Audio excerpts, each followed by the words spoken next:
መራሒ ስምረት አቶ ጌታቸው ረዳ ከምኡን መንቅስቃስ ደለይት ለውጢ ዝኾነ ጀነራል ጻድቃን ገብረትንሳኤ አዲስ አበባ ኮይኖም ንመቐለ ኣብ ሓፂር ግዜ ንምእታው ኣብ ዝተመነይሉ ፖለቲከኛ ረዳ ሓለፎም ካብ ወጻይ አዲስ አበባ ኮይንካ መቐለ ምሕላም ኣይከኣልን ክብል ኣዘራራቢ ተሪር ተቃውሞ ሰሚዖም እዚ ድማ ኣብ መንጎ ነበር ፍንጫል ህወሓት ድሓር ድማ ውድብ ስምረት ዝመስረቱ በዓል ጌታቸው ረዳን ረዳ ሓለፎምን ግልፂ ኣፈላላይ ከም ዘሎም ዘርኢ ሓዱሽ ምዕባለ ኮይኑ ተኸሲተሎም አቶ ጌታቸው ረዳ ኣብ ትማሊ ኣብ አዲስ አበባ ዝተኻየደ መድረኽ ናብ ርእሰ ከተማ ትግራይ መቐለ ኣብ ሓፂር እዋን ክንምለስ ኢና ኢሎም ነበር ፕሬዝደንት ጊዜያዊ ምምሕዳር ትግራይ ናይ ሕዚ መራሒ ውድብ ስምረትን ኣማኻሪ ቀዳማይ ሚኒስትር ኣብ ጉዳያት ምብራቕ ኣፍሪቃ ዝኾነ አቶ ጌታቸው ረዳ ኣብ ምስረታ ቤት ምክሪ ሰላምን ጸጥታን ትግራይ ሰላምን ለውጥን ትግራይ ኣብ ዝገበሮ ሓፂር ዘረባም ኣብ ዝሓፀረ እዋን ናብ መቐለ ክነኣቱ ኢና ኢሎም ኣብቲ መድረኽ ዝተፈላለዩ እዋናዊ ጉዳያት ትግራይ ዝተለዓሉ ኮይኖም ኩነታት ሰላምን ፖለቲካዊ ኩነታትን ብሰፊሑ ተላዒሎም ኣሎም አቶ ጌታቸው ኣብ ዘስምዖ ገለጻም ፖለቲካዊ ኣፈላላይ ብሰላማዊ መንገዲ ክፍታሕ ከም ዝግባእ ብምዝኻር ንጉልበትን ሓይልን ከም መፍትሒ ምጥቃም ተቐባልነት የብሉን ብምባል ኣእዳው ናብ ህወሓት ብምምጥጣር ኣጠንቂቖሎም ምስ መንግስቲ ፌደራል ዘሎ ርክብ መስርሕ ሰላምን ብጥንቃቐ ክምራሕ ከም ዘለዎ ዘዘኻኽረ ጌታቸው ህዝቢ ትግራይ ካብ ዝለዓሊ መከራ ክርኢ ከም ዘይብሉን እቲ ዘሎ ፖለቲካዊ ኩነታት ናብ ረብሓ ህዝቢ ክቕየር ከም ዘለዎን ገሊጾሎም ብተወሳኺ መንእሰያት ትግራይ ብስንኪ ዘሎ ጸገማት ስደተኛት ኮይኖም ኣብ ዝተፈላለዩ ከባቢታት ብፍላይ ኣብ ስዑድ ዓረብን የመንን ዘሕልፎ ዘለው ስቃይን መከራን እውን ኣዘኻኺረሎ አቶ ጌታቸው ናይዚ ጠንቂ ድማ እቲ ብሽም ህወሓት ዝንቀሳቐስ ዘሎም ናይ ውሕዳት ጉጅለ ዝበሎ ህወሓት ምኽንያት ከም ዝኾነ ዘኻኺሮም እቲ ጸገም ንምፍታሕ ድማ ኩሉ ትግራዋይ ፖለቲካዊ ኣፈላላያቱ ንድሕሪት ገይሮም ኣብ እዋናዊ ኩነታት ትግራይ መሰረት ገይሮም ጸገማት ክፈትሕን ሓድሽ ፖለቲካዊ መንገዲ ብምኽታል ሓበራዊ ምርዳእ ንምፍጣር ክቃለስ ከም ዘሎ ይጻውዒት ገይሩ ዘሎ ጌታቸው ኣብ መወዳእታ ድማ ኣብ ዝሓፀረ ግዜ ናብ ርእሰ ከተማና መቐለ ክነኣቱ ኢና ብምባል ብልበ ሙሉእነት ዝተዛረበ ጌታቸው ረዳ ህዝቢ ትግራይ ክነገልግል ኢና ኣብዚ ጉዳይ ዝኾነ ጥርጣረ የብለይን ክብል ገሊጾሎም እዚ ምንቅስቃስ ኣብ ፖለቲካዊ ኩነታት ትግራይ ሓድሽ ምዕራፍ ክኸፍት ተጽቢት ተገይሩሎም እዚ ከም ዝሉን ኮለ ግን ነበር ብጻዩ ዝኾነ ነበር ኣባል ማእኸላይ ኮሚቴ ውሓትን ድሓር ድማ ኣባል መሪሕነት ውድብ ስምረትን ዝኾነ አቶ ረዳ ሓለፎም ካብ ወጻኢ ኮይኑ ተቃውሞ ነቲ መድረኽ ሰሚዖሎም ዝበርዐነ ክብሎ ኣይክልን ካብ ጉሓቱ መኻን ስለ ዝነበረ ዝብል ኣዘራራቢ ሓበሬታ እዩ ዘርጊሖም ንመንእሰያትን ምሁራትን ዘይምስታፍ ከይኣክል ነዚ ሓይሊ እዚ እናግለልካን እናደፋእኻን ብዛዕባ ዝሓሸ መጻኢ ምሕሳብ እንተወሓደ ቀልዲ እንተዓብ ድማ ላግጽዩ ክብል ነቲ ትማሊ ብበዓል ሌተናል ጀነራል ጻድቃን ገብረትንሳኤን አቶ ጌታቸው ረዳን ዝተመረሐ መድረኽ ዘለዎ ተቃውሞ ሰሚዖሎም እቲ መንእሰይን ምሁርን መጻኢ ዕድሉ በዓልን ምውሳን ዘኽሎም ዕድል ክፍጠረሉ ከም ዝግባም ዘተሓሳሰበ አቶ ረዳ ሓለፎም ካብ ዝወጻኢ ንዘሎ ንሕና ዝበልናካ ጥራሕ ስማሕ ዝዓይነቱም ከይድ ግን ንተወሳኺ ክሳራታት ካብ ምቅላዕን እቲ ኩነታት ብዝበለጸ ካብ ምትሕላኽን ዝሰገረም ውፅኢት ኣይክህልዎን እዩ ክብል እዩ ገሊጾም ካብ ዝወጻኢ ኣብ አዲስ አበባ መድረኻት ስለ ዝፀዋዕኻ ጥራሕ ሕማም ክትፍውስ ወይ ድማ ጸገማት ክትፈትሕን ርሑቕ ክትእምትን ኣይትኽእልን ኢኻ ብምባሉ ነቲ ዕላማ ምምላስ ናብ ከተማ መቐለ በዓል ጌታቸው ረዳን ጀነራል ጻድቃንን ተቃይሙ ዘሎ ፖለቲከኛ ረዳ ሓለፎም እዚ ድማ ኣብ መንጎቶም ነበር ብጾት ሕዚ ዘጋጠመም ኣፈላላይ እንታይ እዩ ዝብል ብብዙሓት ኣዘራራቢ ኮይኑ ኣብ ማሕበራዊ ሚድያም ይቕጽለሎም እዚ ከም ዝሉን ኮለ ድማ እቶም ነበራት መራሕቲ ጊዜያዊ ምምሕዳር ትግራይን ከምኡን ኣዘዝቲ ቲፒኤፍ ዝኾኑ ጀነራላትን ዝሓቆፈ ቤት ምክርን ሰላምን ጸጥታን ትግራይ ኣብ አዲስ አበባ ተመስሪተሎም ፕሮግራምን ኣወዳድባን ቃልሲ ደለይት ለውጢ ንምብራኽ ብሓዱሽ መልክዑም ዳግም ውዳብ ዝተሳለጠሉ መድረኽ እዩ ተሳሪጦም ካብ ውድባት ፖለቲካ ሲቪልን ሲቪክን ውዳበታት ሚድያን ከምኡን ጽልዋ ፈጠርቲ ዝኾኑ ኣካላትን ዝተረኸብሉም ቤት ምክርን ሰላምን ጸጥታን ትግራይ ተጣይሸሎም ዓለምለኻዊ ንባብን ቅቡልነትን ዘለዎ ብቐጻልነት ምሕሳብን ንቕሓትን መምርሒኡ ዝገብረም استراتيجيك أنفت أو هباينت بقعات أمر رحم هنسات كلاونت لأخذ جبرة سلام اللوطن أبز طلب مدرخ المام جنرال صادقان جبرة سايون واناوي عالم لخاوي أهجراون زباون كمون هاجراون كونتات مسرت بمقبار مدرجيريوم وعلي بريتريا بمفراس كينات كمواز أو بمحسابن ناي وكلنا كينات أبتجراي كل عصر حزلهم ناي دبرز إنه هو حات كل دلاي لوطن فتاو عدن تجراوي تقاليسو كو جدك سرح أب زت البول وينا نركب كل يوم مدرو جاليزم أبت مدرخ ጀነራል ጻድቃን ሓዊሱም ነበር ፕሬዚደንት ጊዜያዊ ምሕዳር ትግራይ አቶ ጌታቸው ረዳ ነበር አዘዝ TDF ናይ ሕዝር ማዓዘዝ TPF ከምውን ደለይቲ ለውጢ ፖለቲካውን ውድባትን ዝተረኸብሉ ኮይኖም እቲ ሕዚ ዘሎ ምምሕዳር ውዕሊ ፕሪቶሪያ ብምፍራስ ዘይሕጋዊ ቤት ምክሪ ብምጽዋዕን ንህዝቢ ትግራይ ናብ ካልእ ዙር ኩናት ዘእቱ ዘይሓለፍነታዊ ተግባር ይፍጸም ከም ዘሎ ኣብቲ መድረክ ተወቂሶም ነቲ ናይ ሽፍታ መግዛእቲ ክብሉ ዝገለጾም ሓይሊ ብምልኣይ ኩሉ ዘጠቃለለን ማለት እውን ሓቋፋይ ዝኾነ ጊዜያዊ መንግስቲ ኣብ ትግራይ ብምጥያሽ ናብ ዲሞክራሲያዊ ናጻን ተኣማንነትን ዘለዎ መረጻም ንምስግጋር ከም ዝቃለስዮም ኣብቲ መድረክ ገሊጾም ዘሎም ህወሓት ኣብ ርእሰ ከተማ ትግራይ መቐለ ህጹጽ ትእዛዝ ኣውሪዱ ኣብ ትሕቲ ከቢድ ቅሉላው ቅቡልነት ወዲቑ ዘሎ ብደብረጽዮን ገብረ ሚካኤል ዝምራሕ ህወሓት ንብዙሓት ስድራቤታት መቐለ ዘጨነቐ መምርሒ ሂቡ እቲ መምርሒ ግዜ ገደብ መዓልቲ እውን ዝተነገረሉ ብምዃኑም ስድራቤታት ወለዲም ለለ እንታይ ከምጽና ኢለን ናብ ዘይተደለየ ስነልቦናዊ ጸቕጢ ወዲቐን ህላ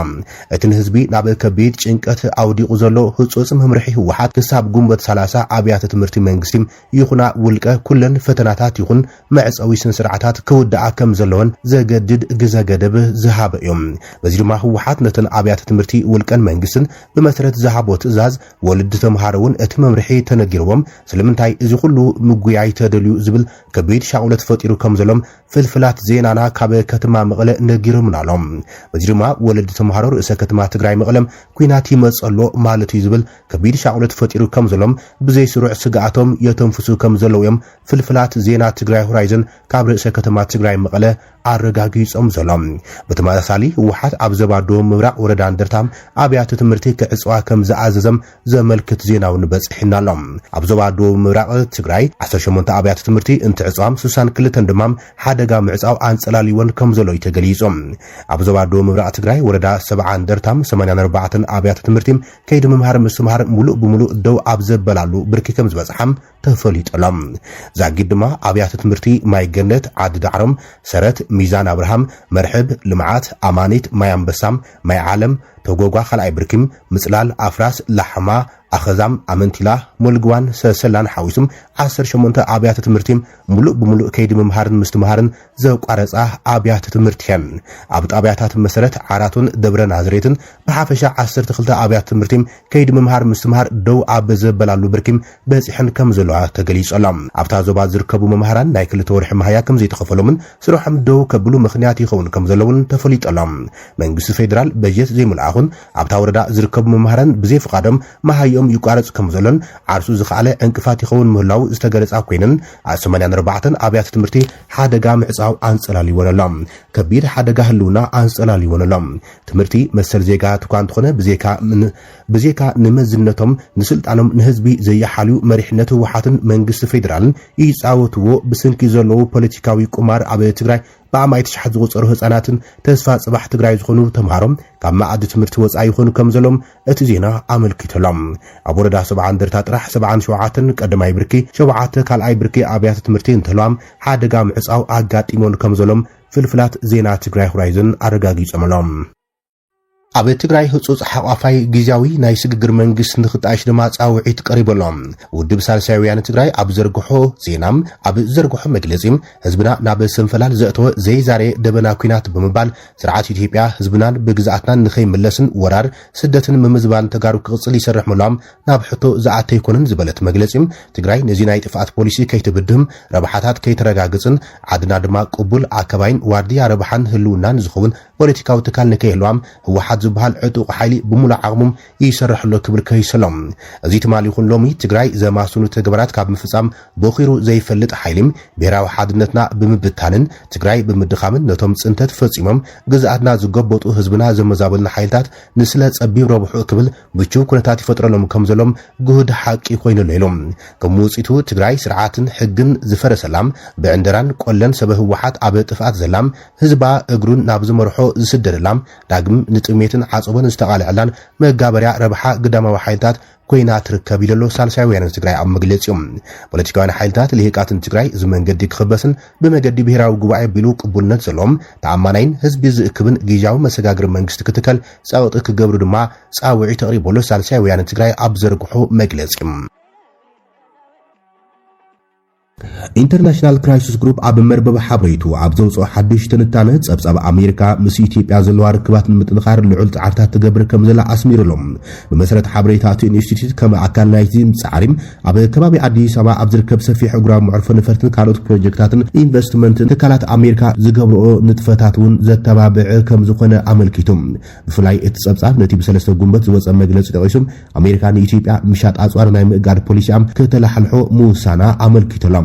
بمسرت ጸብጻብ ክራይሲስ ግሩፕ መንግስቲ ኢትዮጵያ ምስ ኤርትራ ሓዱሽ ሙሉእ ኩናትን ተጀሚሩም ምስ ዋሽንግተን ዝዓቢ ዘሎ ዝምድና ብኸቢድ ኣብ ሓደጋ ከም ዝወድቕ ሰበስልጣን ኣሜሪካ ይኣምኑሎም እዚ ንጉዳይ ትግራይ ዝምልከት ድዩ ኣይምልከትን ሙሉእ ብሙሉእ ንጽር እኳ እንተዘይኮነም ዋሽንግተን ዲፕሎማስያዊ ምትእሳር ተቂማም ኣዲስ ኣበባ ነቲ ፖለቲካዊ ዕፅዋ ብሰላማዊ መንገዲ ክትፈትሖም ክትእምኖ እቲ ጸብጻብ ይላቦም እቲ መስርሕ ሰላም ነቲ ዝተሓላለኸ ዳይናሚክስ ናይቲ ዞባም ኣብ ግምት ብምእታው ኣብ ሓፂር ግዜ ዝኾነ ዝጭበጥ ለውጢ ከምጽም ተኽእሎ ከም ዘይብሉ ዝገልጽ ጸብጻብ ቀንዲ ትኩረት ግዳማዊ ተዋሳእቲ እቲ ፖለቲካዊ ወጥሪ ናብ ካልእ ኩናት ከይዓቢም ኣብ ምክልኻል ክኸውን ከም ዘሎ ይገልጽ ክልቲኦም ወገናት ብኣካል ይኹን ብሽምግልና ናብ ማኣዲ ድርድር ምምጻእ ወሳኒ መበገሲ ከም ዝኾነ ዘመልከተ እቲ ትንታነም ብተማሳሊ ብፍላይ ኣብ መንጎ ኣዲስ ኣበባን ሰራዊት ሱዳን ንውክልና ተዋጋእቲን ድግፈለና ዝብል ጥርጣረ ንዓበይ ዝኸይ ዘሎ ኮይኖም ሰፊሕ ዞባዊ ስጉምታት ምጉዳን ምዃኑ ኢንተርናሽናል ክራይሲስ ግሩፕ ኣዘኻኺሩ ዘሎ ስጋት ቅጽበታዊ ጎንፂ ከበግስ ከም ዝኽእል ኣዲስ ኣበባን መቐለን ስምምዕነት ሰላም ፕሪቶሪያም ዘይደልደለለን ነቲ ሕዚ ዘሎ ዓሚቕ ምፍላይ ዝፈትሕን ሓዱሽ ስምምዕነት ክበጽሓ ከም ዘለዎን ክራይሲስ ግሩፕ ኣስሚሩ ኣሎ መሰረት ዝኾነ ሓዱሽ ስምምዕነት ትንታን ናይቲ ትካል ከም ዝሕብሮም ሓደ ወገን ነቲ ካልእ ወገን ጥራይ ከጥፍኦ ከም ዘይክእል ነዚ ብኩናት ክትበጽሖ ምፍታን ዝመጽእ ውጽኢታት ድማ ኣዝዩ ዓብይን ሓደገኛን ምዃኑ ክፍለጥ ኣለዎ ትብል ኣጠንቂቕሎ ነቶም ኣብ ወጥሪ ዝርከቡ ሓይልታት ህወሓትን መንግስቲ ፌደራልን ትግራይ ከመይ ናብ ፖለቲካዊ ፌደሬሽን ኢትዮጵያ ክትጽንበር ከም ትኽእል ንጹር ትልሚ ክሕንጸጽ ዝጸውዐ እቲ ትካል እዞም መሰረታውያን ጉዳያት ክሳብ ዘይተተግበሩ መቐለን ኣዲስ ኣበባ ናብ ዝሕዝ ዘሎ ዑደት ግጭትን ጥፍኣትን ተመሊሰን ብትሪ ኣጠንቂቖሎም ካብ ሞት ዘመለጠ ጀነራል ሻዕብያ ኣብ 2018 ኣብ ቋጽር ኣውሮፓያን ድሕሪ ዝተኻየደሉ ፈተነ ቅትለት ናብ ንቡር ኩነታት ጥዕኑን ቁመኑን ከይተመለሰ ጸንሐም ሚኒስትር ጸዓትን መዓድን ዝነበረም ጀነራል ስብሓት ኤፍሬም ድሕሪ 8 ዓመታት ንፈልማ ግዘም ብቴሌቪዥን ኤርትራ ቀሪበሎም ጀነራል ስብሓት ኤፍሬም ኣብቲ ብሰንበት 17 ጉንበት 2026 ኣብ ቋጽር ኣውሮፓያን ዝተፈነዎም መበል 74 ክፋል ስነዳዊ ፊልም ፈንቅልዮም መብርሂ ክብ ተራእዮም ኣብቲ ነዊሕ ዝኸደ ክፋላት እቲ ሰነድ ብዛዕባ እቲ ከም ኣካል ስርሒት ፈንቅል ዝውሰድ ኣብ 19 ሰዓት ዝተኻየደም ወፍሪ ደንካልያ ዝምልከት ድማ ኣዘንትዮም ኣብቲ እዋን ስብሓት ሓላፊ ወተሃደራዊ ስታፍ ህዝባዊ ግንባር ምንባር ዝፍለጥ ኮይኖም ኣብ መእተዊ ናይቲ ፊልም ንኣገዳስነት ናይቲ ወፍሪ ኣመልኪቶም ካብ ናይ ቅድሚ ሕዚ ምስ ሙሉእ ጥዕኑ ኣብ ዝነበረሎም ዝተወሰደ ዝሃቦ ትንተናም ስትራቴጂካዊ ኣገዳስነት ወፍሪ ደንካልያም ክገልጽ ይረአ ኣብ ዝሓለፉ ክፋላት እቲ ሰነዳዊ ፊልም እውን ምስ ካልኦት ኣብቲ እዋን ኣዘዝቲ ሰራዊት ዝነበሩን ብዛዕባ እቲ ስርሒት ቅድሚ ምውቅዖም ዝሃቦ መግለፂታት ክርአ ጸኒሖም ንህልው ኩነታት ጥዕኑ ይኹን ሓፈሻዊ ቁመኖም ዝፍለጥ ወግዓዊ ሓበሬታ እኳ እንተዘየለም ንቕድምን ድሕሩን መሃረምቶም ዝነበረ ምስሊ ብምንጻር ግን ህልው ኩነታቱ ክርአ ይከኣል እዮም ኣብቲ ናይ መበል 74 ክፋል ቪድዮ ዝቐረበም መግለፂኡ መዓስ ከም ዝተቐድሐ እኳ እንተዘይተፈልጠም ነቲ ቅድሚ 36 ዓመት ዝተገብረ ስርሒት ብዝርዝራት ክዝክሮን ክገልጾን ይረአ የማነይቲ ኢዱ ግን ክትንቀሳቐስ ኣይተረኣየትን እያ ኣብ ኣዘራረቡ እውን ምስቲ ናይ ቅድሚ ሕዚ ብምንጻር ቁሩብ ዝጎደለ እዩ ዝመስል ይብል ቢቢሲ እቲ ሚኒስትር ጸዓትን መዓድን ዝነበረ ጀነራል ኣብ ታሕሳስ 2018 መንነቶም ዘይተገልጹ ሰባት ኣብ መንበር ቤቱም ከቢድ መጥቃዕቲ ከም ዝወረዶ ብዝተፈላለዩ ምንጭታት ተሰሚዑ ምንባሩ ይዝከር እዮም ጀነራል ስብሓት ኤፍሬም ኣመና ከም ዝተሃስየን ንሕክምና ናብ ወፃኢ ሃገር ከም ዝተሰደደን እኳም ብኣጋ እንተተሰምዐም መንግስቲ ኤርትራ ግን ወግዓዊ መግለፂ ይሃብሉን እዮም ኣምባሳደር ኤርትራ ኣብ ጃፓን ኣቶ እስጢፋኖስ ኣፍወርቂ ግን ንስብሓት ቁልጡፍ ሕውየት እምነየሎም ነዚ ናይ ፍርሓት ስራሕ ድማ እኹንኖ ክብልዩ ኣብ ትዊተር ጽሒፍ ነይሮም እቲ ጀነራል ስብሓት ዝወረዶ ሓደጋም ብሓደ ኣብ መንበሪ ገዝኦም ኣድብዩ ጸንሐ ሰብ ከም ዝተኻየደን እቲ መጥቃዕቲ ዝፈጸመ ሰብ ድማ ኣብ ትሕቲ ቀይዲ ከም ዝኣተወን ተሰሚዑ ነይሮም ብስንክቲ መሃረምቲ ጥይት ስብሓት ኣብ ሆስፒታል ክንክን ተገይሩሎም ድሕሪ ንዝለዓለ ሕክምና ካብ ኤርትራ ከም ዝወፀውን ብዝተፈላለዩ ምንጭታት ተሰሚዑ ነይሮም እቲ ኩነታት ብወግዒ ብመንግስቲ መግለፂ ስለዘይተነገረሉ ድማ ብዙሕ ኣዛሪቡ ከመሳዕበየን ድማ ብዙሓት ሰባት ንናቶም ግምታትን መደምደምታትን ክውህቡም ዕድል ፈጢሩ እዮም ኣብቲ እዋን ብዛዕባ ኩነታቱ ዝገልጽ ሓበሬታም ካብቲ ናይ ነዊሕ እዋን ግዜ ቃልሲ መሳርሒ ዝነበረ ኣምባሳደር እስጢፋኖስ ካብ ጃፓን ጥራሕ ነይሮም ድሕሪ ናይ 18 ኣዋርሒ ሕክምና እውን እቲ ኣምባሳደር ጀነራል ስብሓት ኤፍሬም ኣብ ወጻኢ ድሕሪ ዝተገብረሉ ዕውት ሕክምናም ሓዊው ምስ ድራቤቶም ናብ ኣስመራ ምምላሱ ደስ ይብለኒ ክብል ኣብ ነሓሰ 2019 ኣብ ትዊተር ጽሒፍ ነይሮም እቲ ኣምባሳደር በአካል ኣብ ሕክምና ከም ዝበጽሕ እኳ እንተነገረም ኣበይ ዓዲ ከም ዝተሓከመ ግን ኣይጠቐሰን እንተኾነ ሕክምንኡ ኣብ ሕብራት ኢሚራት ዓረብ ምንባር እዩ ተሰሚዖም ጀነራል ስብሓት ኣብዚ ናይ ሕዚ ምልሶቱም ናብ ቲቪ እረውን ብዛዕባ እቲ ከም ላዕለዋይ ወተሃደራዊ ኣዛዚ ዝመርሖ ዝነበረም ኣብ ድሮ ናጽነት ኤርትራ ዝተኻየደም ፍሉይ ወፍሪ እንተዚው ኮይኖም ካልእ ብዛዕባ ውልቃዊ ኩነታቱ ዝተዛረቡ የለን ሕዚ ዘለውሉ ኩነታት ሕዚ ኣብ ንጡፍ ስራሕ ኣሎ ድዩ የለን እውን ብወግዒ ዝፍለጥ የለን ብዛዕባ እቲ ዝመርሖ ዝነበረም መዝነት ሚኒስትር ጸዓትን መዓድን እውን ብወግዒ ዝፍለጥ ነገር የለን ስብሓት ኤፍሬም ኣብ 1972 ናብ ህዝባዊ ግንባር ዝተሰለፈም ሓደ ካብ ላዕለዎት መራሕቲ ህዝባዊ ግንባር ሓርነት ኤርትራ ኮይኖም ኣባል ፖለቲካዊ ቤት ጽሕፈት ዝነበረ እዮም ኣብ መጀመርታ ዓመታት ናጽነት ኤርትራ ከም ኣማሓዳሪ ከተማ ኣስመራን ሚኒስትር ጥዕናን ኮይኑ እውን ሰሪሑ ነይሮም በዓል 4 ኮኸብ ጀነራል ስብሓት ኤፍሬም ካብ 1995 ክሳብ 2017 ሚኒስትር ምክልኻል ኮይኑ እውን ሰሪሖም ድሕሪ ክሳብ እዋን መውቃዕቱ ድማ ሚኒስትር ጸዓትን መዓድን ኮይኑ ኣገልግል ይብል ጸብጻብ ቢቢሲ